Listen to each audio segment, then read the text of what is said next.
I sit at my desk sipping my coffee when the phone rings. It's the chief, telling me to hurry over to a crime scene. Someone has been killed. The body lay in a rundown cabin in the Wispering Woods forest. I had a hunch what might have happened. Anyone that's from around here knows of the tale of what happens in that forest. The townsfolk whispered of a phantom who hunted the dense woods, preying on unsuspecting travelers, the Wispering Woods Killer.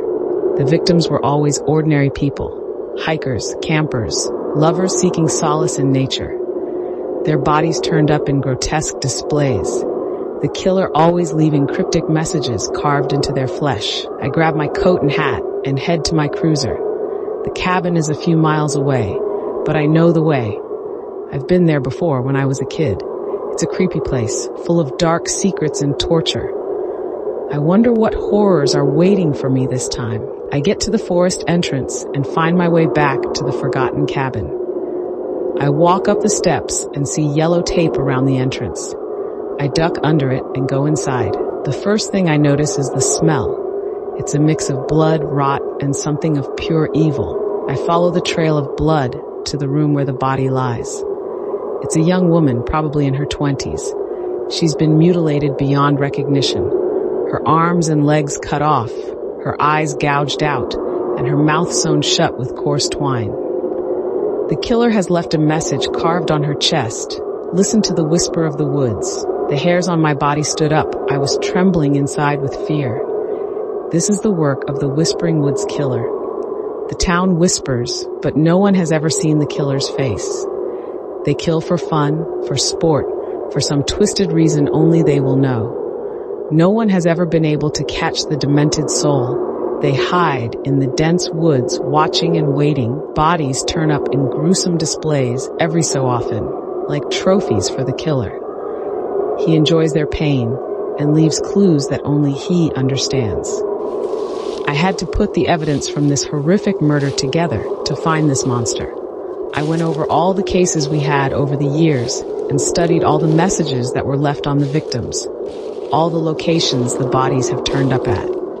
Hours after hours go by, and I think I have found something. My investigation leads me to the Carter family, a strange clan living deep in the forest. Their shabby house stands like a rotten tooth, surrounded by rusty traps and animal skulls.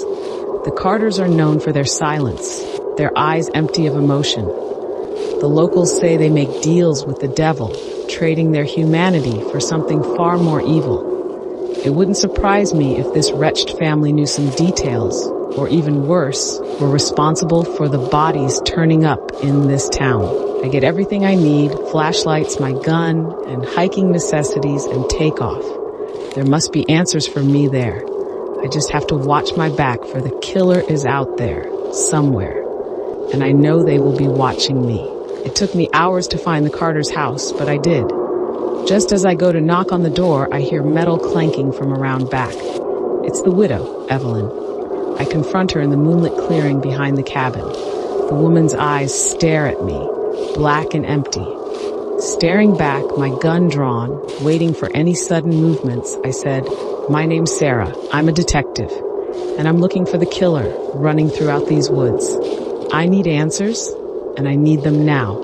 You want answers, Evelyn croaks. but some truths are better left buried. Why? Why the cruelty? Why the suffering? Evelyn laughs, and the sound echoes through the trees. The woods are hungry, detective.